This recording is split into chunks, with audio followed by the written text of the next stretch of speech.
All right, so let's talk syllabus. We're talking intro to robotics. We're going to focus on coding and computational thinking in cs2n.org, and I'll talk a little bit more about that in a minute. But 5 big ideas that we're going to deal with: the role of the programmer, how to sense, perceive, plan, and act, which is kind of the process our robots are going to use. Making sense of systems, so looking things big picture and how do you integrate them. Planning in pseudocode. So how do you make plans without the constraints of a coding language? And computational thinking applies everywhere. The skills you're going to develop here are applicable more than just to robotics, right? So those are the big ideas. In terms of coding and computational thinking, that's kind of the name of the course we're going to use that was designed by Carnegie Mellon, and it's kind of broken down into these units. So we're looking at how the robot brain works, movement, waiting until, so we start using some sensors, some functions, loops, conditional statements, so we start to build the intelligence of the robot, and it'll culminate in a capstone project for the course, some kind of challenge that we do. And hopefully, if I get the equipment in, we might get to the camera navigation as well. That might be an extension. We'll see how far we get. In terms of logistics, the Google Classroom is where it's going to simplify all of the distributing and collecting of assignments and grading and stuff like that. Week to week, it's usually how I organize it. The public website, the bit.ly/jcentral, is mostly kind of our public-facing part of things. So we'll have blog posts and the calendar of events and the syllabus, etc. cs2n.org was developed by Carnegie Mellon and their robotics academy. So we're going to use their lessons, and it's basically a series of multimedia lessons, background info, activities, quizzes, and it can lead to actual certification in robotics. So that is what we're working towards. We'll also use a virtual robot as well, vr.vex.com, to practice some mini challenges, some things along the way. I might actually use that for quizzes to say, hey, make the bot do the thing, and we can do that individually on Chromebooks or desktops. And Infinite Campus is where you're going to see the actual official grades as we go. The course is self-paced, so there are due dates, but those due dates are guidelines. You have some flexibility there. But we have to be finished by the end of the quarter. So if we pass a due date and I'm caught up with grading things, I'll put in an M for missing, and that will count as a 0 until you get it done. But it will replace the grade. There's no penalty for late work because you all are working at your own pace. So the actual curriculum, what kind of outline would look like for a project.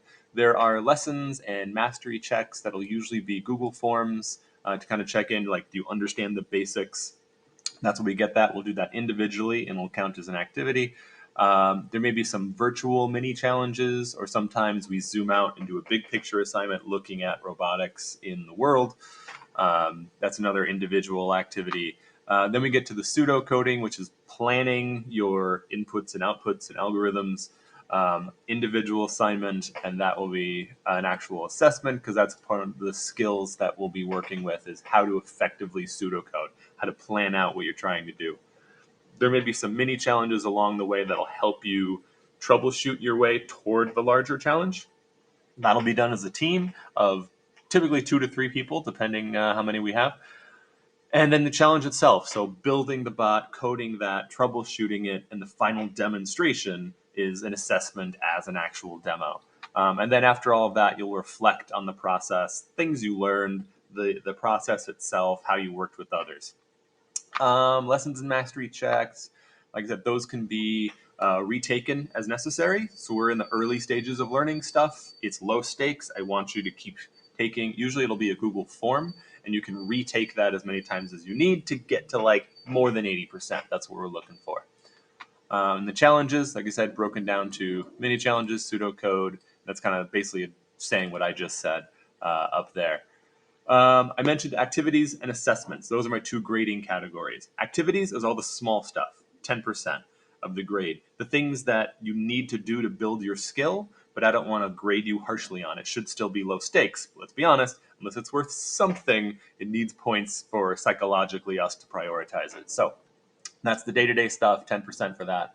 Anything that's summative and like things you're demonstrating knowledge or skill, That's 90%, and that's where all assessments go. So any little quizzes that we do, there's no large unit tests, but we may do little individual quizzes here and there. I got to finish this up quick because that's the bell.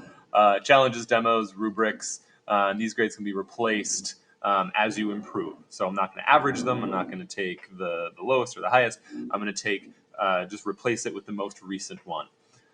Rubrics are usually broken down into these categories. We'll have the 2 quarter grades, 40%, 40%, and then a 20% final exam.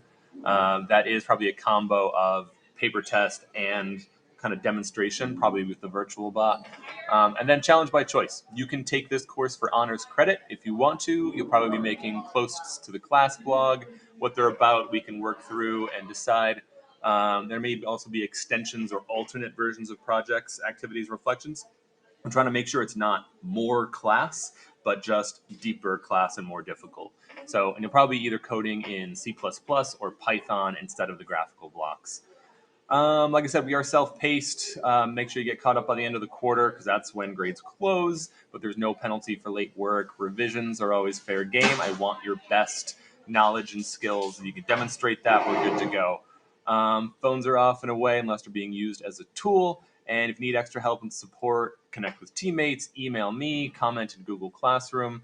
If you're working in a doc and you need to look at something specific, you can add a little @ symbol in a comment and then my email address, and that points me directly to what you're looking at. And it's a lot easier to look at that way.